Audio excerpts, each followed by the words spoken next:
Aujourd'hui, nous revoilà dans notre moment de prière qui a pour titre « Marcher droit avec Dieu ». Ô Éternel, qui séjournera dans ta tente? Qui demeurera sur ta montagne sainte? Celui qui marche dans l'intégrité, qui pratique la justice et qui dit la vérité selon son cœur. Psaume 15, les versets 1 à 2.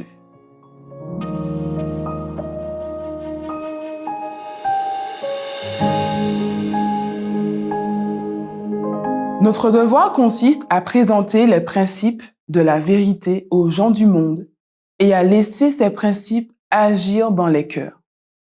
Nous pouvons cueillir les feuilles d'un arbre aussi souvent que nous le désirons. Cela ne le fera pas mourir à la saison suivante. Il se couvrira à nouveau de feuilles tout aussi abondantes que celles de l'année précédente.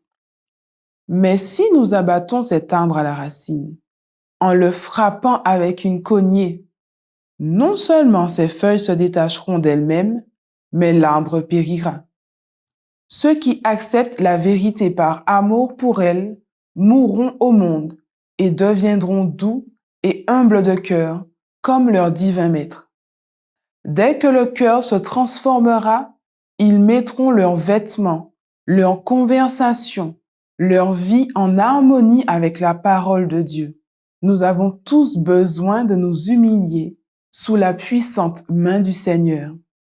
Puisse le Maître affermir solidement nos pieds sur le terrain de la vérité éternelle.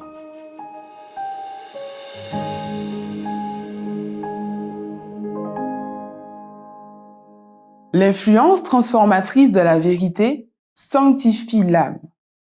Celui qui la possède aime les commandements de Dieu. Sa crainte de l'Éternel et sa réprobation du mal ne font qu'un. L'amour que le Christ a révélé en manifestant son grand sacrifice pour sauver l'humanité a renversé toutes les barrières. L'amour de Dieu se déverse dans l'âme. La gratitude naît dans le cœur jadis aussi froid qu'une pierre.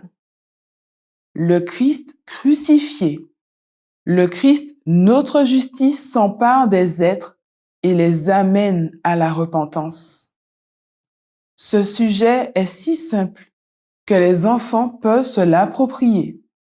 Les personnes sensées et instruites en sont charmées lorsqu'elles le considèrent dans les profondeurs de sa sagesse, de son amour et de sa puissance qui ne peuvent jamais être pénétrées.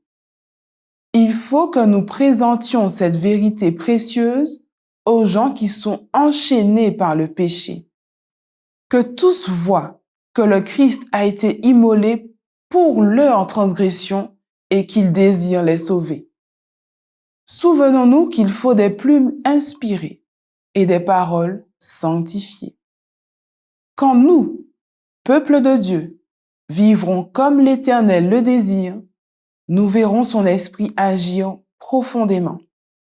Alors, ceux qui n'ont jamais entendu parler de la vérité seront enrichis. Nous serons pénétrés du sentiment profond et durable de la valeur de la sainteté et de l'importance de la vérité.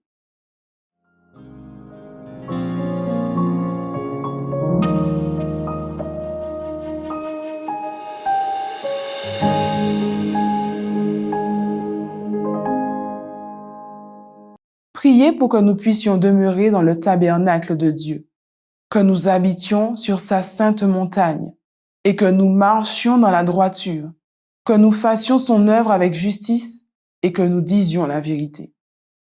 Priez pour les membres de l'Église vivant au Guyana. Priez pour qu'il y ait une croissance de l'Église, un engagement accru envers Dieu et le service, ainsi que la ponctualité et la régularité dans la fréquentation de l'Église. Priez pour que, pendant le chaos, les chrétiens du monde entier sentent la proximité du retour prochain de Jésus et qu'ils pressent le trône céleste dans la prière en implorant le Saint-Esprit. Priez pour tous nos lycéens et étudiants qui terminent leur semestre d'automne. Priez pour qu'ils aient la force et le courage de représenter Jésus.